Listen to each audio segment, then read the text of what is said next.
You ask Tiger to solve. This deals with linear equations with one unknown. The final result is v equals 172. Let's solve it step by step. Swap sides. Group all constants on the right side of the equation.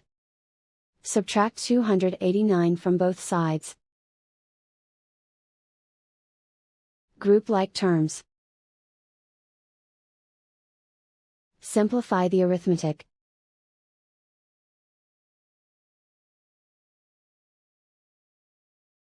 Convert the v into a positive number.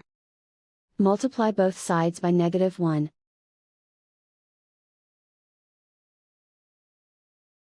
Remove the ones.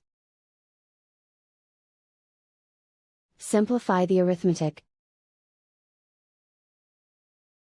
And so the final result is v equals 172.